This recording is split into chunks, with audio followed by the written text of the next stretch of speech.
నమస్తే. ఇన్నాళ్ళు నన్ను సపోర్ట్ చేస్తూ, ఎంకరేజ్ చేస్తూ మీ ప్రేమని నాకు అందిస్తున్న ప్రతి ఒక్కరికి కృతజ్ఞతలు. అలాగే ఈ వీడియో కూడా ఖచ్చితంగా మీకు ఉపయోగపడుతుంది. లైక్, షేర్ అండ్ సబ్స్క్రైబ్ చేసి మీ సపోర్ట్‌ని నాకు అందించండి. అలాగే ఈ వీడియో పట్ల మీకున్న అభిప్రాయాన్ని కామెంట్ సెక్షన్‌లో కామెంట్ చేసి తెలియజేయండి. ఇప్పుడు వీడియోని చూద్దాం. Hello guys, welcome to our channel. This is Teja. నమస్తే మేడం. నమస్తే తేజ. సో ఇప్పటివరకు కూడా చాలా మందితో మీరు చాలా ఇంటర్వ్యూస్ అయితే ఇప్పటివరకు నిర్వహించారు. చాలా మంచి విషయాలు, ముఖ్యంగా ఎవరైతే మీ సబ్స్క్రైబర్స్ ఉన్నారో మీ భక్తులు అనొచ్చా? అమ్మో భక్తులే. సో వాళ్ళందరూ మన ఫ్యామిలీ మెంబర్స్. సో వాళ్ళందరికీ కూడా చాలా మంచి ప్రొడక్షన్స్ అయితే ఇచ్చారు. నేను కూడా రేర్ గా చూసా. నేను కూడా. సో ఇప్పుడు ఈ వారంలో ఏకాదశి వస్తుంది కాబట్టి, సో ఏకాదశికి చాలా మంది కూడా ఉపవాసం ఉంటారు. సో అలా ఉపవాసం ఉండడం వల్ల ఏంటి ఉపయోగాలు? కొంతమంది ఉపవాసం ఉండలేక మధ్యలోనే మానేస్తారు. అలాంటి వాళ్ళకి ఏమైనా చెప్తారా? రైట్. ఏకాదశి మనం మన ఛానల్లో కూడా చాలా విశేషంగా ప్రతి ఏకాదశికి నెలలో 2 ఏకాదశులు ఉంటాయి. ఒక శుక్లపక్ష ఏకాదశి, ఒక బహుళపక్ష ఏకాదశి. సో ఈ 2 ఏకాదశులకు కూడా ఉపవాసం ఉండేదనేది మన శాస్త్రం పెట్టినటువంటి నియమం. ఎందుకు? బాడీని క్లెన్స్ చేయటానికి.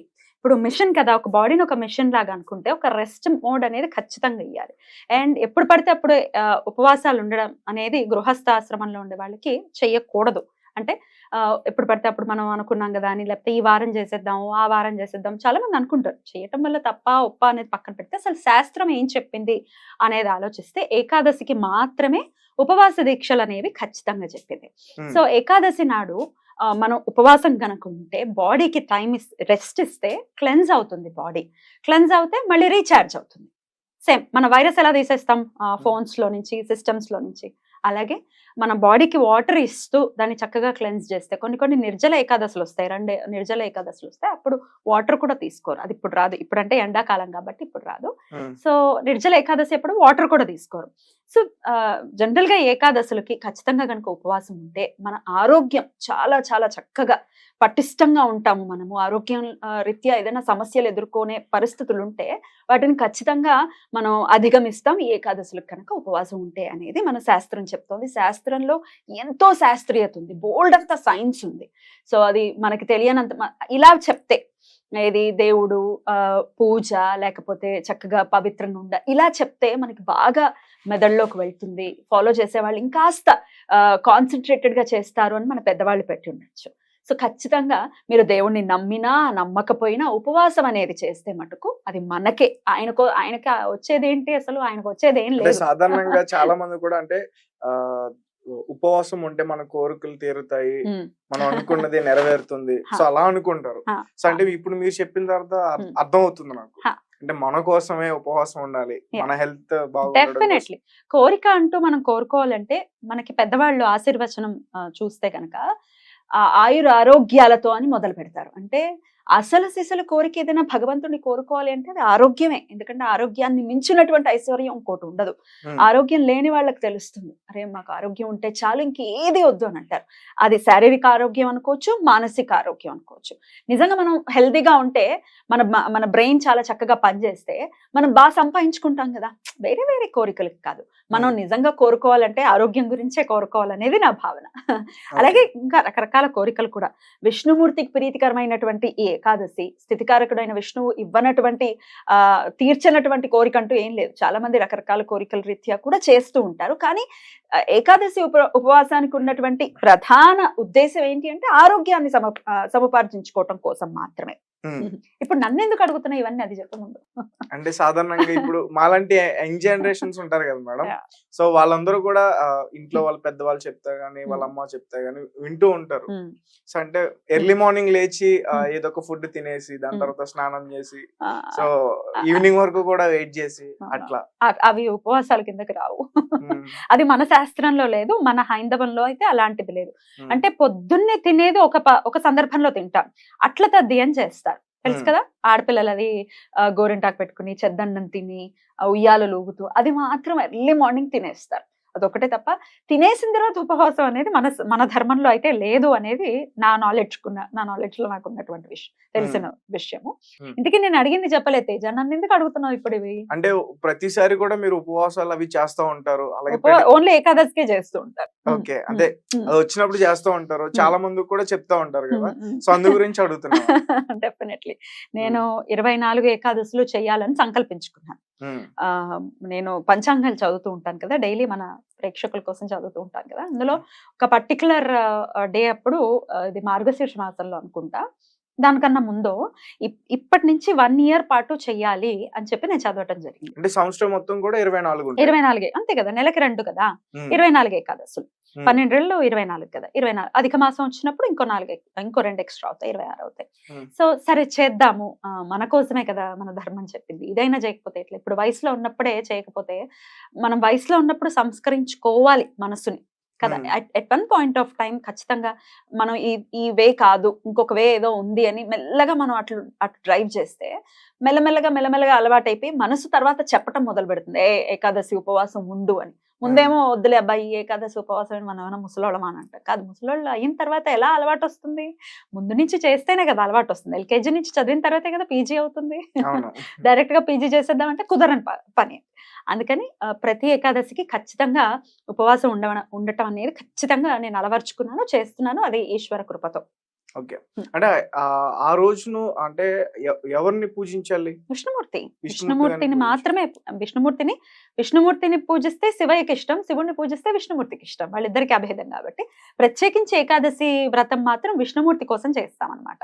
రైట్, అంటే ఇప్పుడు ఈ వచ్చే వారంలో ఏకాదశి వస్తుంది, సో మరి ఆ ఏకాదశి విశిష్టత ఏంటి? ఖచ్చితంగా శుక్రవారం వస్తోంది ఈ ఏకాదశి, పాప విమోచన ఏకాదశి. అయితే పేరు ఉండడానికి గల కారణం ఏంటి, పూర్వం ఎవరైనా మన పురాణాల్లో ఎవరైనా ఈ ఏకాదశిని ఆచరించారా అని ఖచ్చితంగా అడిగితే దానికి ఖచ్చితంగా ఆన్సర్ ఉంది. శ్రీకృష్ణుడు యుధిష్ఠిరుడికి చెప్పాడు ఈ పాప విమోచన ఏకాదశిని చెయ్యి అని చెప్పి చేయించారు కూడా. అసలు కథ విషయానికి వస్తే, పూర్వము మేధావి అని ఒక ఋషి ఉన్నారు, ఆయన ఘోర తపస్సు చేస్తున్నారు శివుడి కోసం, శివుణ్ణి తన భక్తి చేత మెప్పించాలి అని చెప్పి ఘోర తపస్సు చేస్తూ ఉంటే, డెఫినెట్ గా ఎవరికైనా తపోభంగం కలిగించడం కోసం డీవియేట్ చేస్తూ ఉంటారు, అప్సరసలు అవ్వచ్చు, ఇంద్రుడు అవ్వచ్చు, మనం పురాణాల్లో కథల్లో వింటూ ఉంటాం. అలా ఆయన తపోభగ్నం చెయ్యాలి అని చెప్పి ఒక అప్సరస, అలాగే చెవ్యన ఋషి కుమార్తె మంజుఘోష ఇద్దరు కూడా వచ్చారట. అయితే ఆయన తపం ఎప్పటికీ భంగం అవ్వట్లేదు. అప్సరస వల్ల, ఒక అప్సరస వచ్చిందన్నాను కదా, ఆవిడ వల్ల అవ్వలేదు, కానీ ఆవిడ వెళ్ళిపోయింది. మంజుఘోష మాత్రం ఎలా అయినా ఆయన తపభంగం కలగాలి అని చెప్పి ఆవిడ కంటిన్యూస్ గా ట్రయల్స్ చేస్తూనే ఉన్నారు. మొత్తానికి ఆయన ఆకర్షితుడయ్యాడు, ఆయన తపస్సు వదిలేసి ఆవిడ్ని పెళ్లి చేసుకోవటం, సంసార జీవితంలో ఉండటం అనేది జరుగుతుంది. కొన్నాళ్ళ తర్వాత ఈ మంజుఘోషకి ఆయన మీద ఇంట్రెస్ట్ తగ్గిపోతుంది, వెళ్ళిపోదాము ఇక్కడ ఈయనతో ఈ సంసారంలో ఉండటం ఏంటి అని అనుకుంటుంది. ఈ విషయం పసిగట్టిన మేధావి అనే ఋషి, అరే నన్నంత మోసం చేస్తావా, నిన్ను శపిస్తానని చెప్పి ఆమెని కురీపుని కమ్మని చెప్పి శపిస్తారట. ఆవిడ బాధపడుతూ ఉంటుంది, ఆయన బాధపడుతూ ఉంటారు. ఇద్దరు బాధపడుతున్నప్పుడు ఈ చెవ్యన, ఎవరు మంజుఘోష తండ్రి ఎవరైతే ఉన్నారో చెవ్యన మహర్షి, ఆయన వచ్చి నువ్వు ఏకాదశి చెయ్యి, ఏకాదశి వ్రతం ఆచరించినట్టయితే నీ పాపాలన్నీ ప్రక్షాళనై మళ్ళీ తిరిగి మీరు సంతోషంగా ఉంటారు అని చెప్తే, ఇద్దరూ కూడా ఈ పాప విమోచన ఈ ఏకాదశిని ఫస్ట్ ఆచరించారు. వెంటనే వాళ్ళ పాపాలన్నీ కూడా ప్రక్షాళనై మళ్ళీ వాళ్ళు చాలా ఆనందంగా వాళ్ళ సంసార జీవితంలోకి వెళ్ళారు అనేది కథనం అన్నమాట.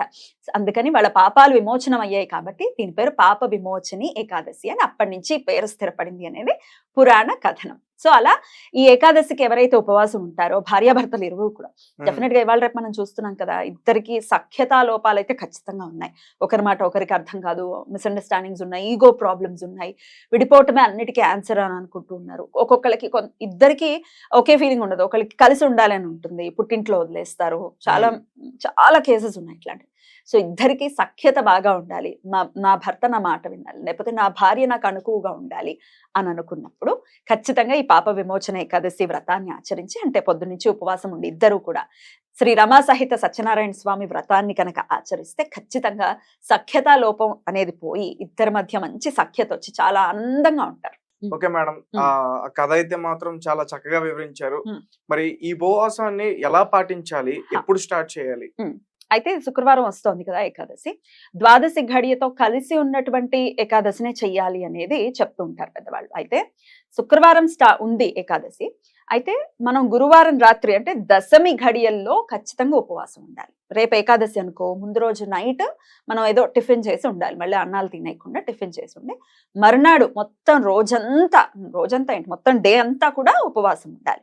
ఏమైనా పళ్ళు లేకపోతే ఏదైనా జ్యూస్లు అలా తీసుకోవచ్చు, ఆరోగ్యం సహకరించిన వాళ్ళు ఏదైనా లఘువుగా ఏదైనా తినొచ్చు, ఏదైనా ఉప్పుడు పిండి లాంటిది ఏదైనా తినొచ్చు. కానీ ఉంటేనే చాలా మంచిది. చెప్పాను కదా ఇందాక, బాడీకి ఒక సిస్టమ్కి ఒక బ్రేక్ ఇవ్వాలి అని చెప్పి. అండ్ చాలా ఎప్పుడైతే మనం ఫుడ్ తినటం అనేది తినకుండా ఉంటామో మనసు చాలా స్టేబుల్గా ఉంటుంది.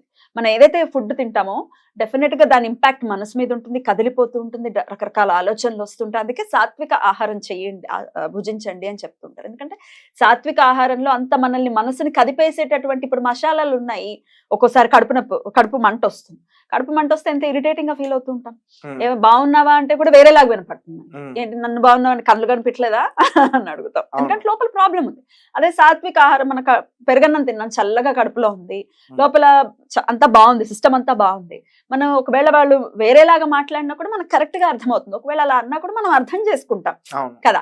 అందుకని సాత్విక ఆహారమే తీసుకోండి అని చెప్తూ ఉంటారు మన పెద్దవాళ్ళు. ఎనీవేస్, ఇది మాత్రం మొత్తం రోజంతా కూడా ఉండి మరునాడు ఏదైతే ద్వాదశి ఘడియలు ఉన్నప్పుడు పారణ చేయాలి. పారణ అంటే నమలటం, ఏదో ఒకటి నమలటం అన్నమాట.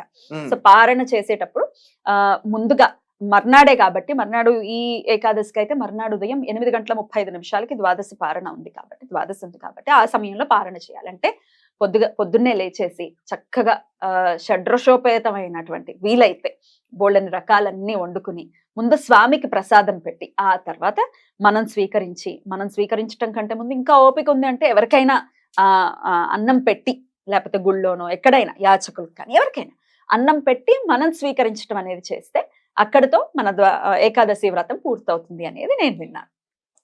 ఇలా చెయ్యాలి. ఎలా అనిపించింది? చాలా బాగా అనిపించింది. చేయాలనిపిస్తుంది నీకు కూడా? చేయాలనిపిస్తుంది. నిజంగా చెప్పు. నిజంగా చేయాలనిపిస్తుంది. మరి మొదలు పెడతావా? వచ్చే వారం నుంచి స్టార్ట్ చేస్తా. వచ్చే శుక్రవారం నుంచి. అంటే ఎవరి కోసమో ఏంటి, దేవుళ్ళు ఏంటి ఇవన్నీ కాకుండా మన కోసం మన పిల్లలకి అలవాటు చేయాలి. మనం ఏం చెప్పినట్టుగానే నా బాడీకి ఒక రోజు రెస్ట్ ఇవ్వాలని చెప్పి. Very good. ఇద్దాము, అలవాటు చేసుకుందాము. ఇట్లాంటి అలవాట్లు డెఫినెట్ గా మనల్ని ఒక రైట్ పాత్ లో స్టార్ట్ చేద్దాం. ఎనీవేస్, నాకైతే చాలా హ్యాపీగా అనిపించింది ఇవన్నీ చెప్పడం. Okay madam, thank you so much. Thank you so much. నమస్తే. నమస్తే.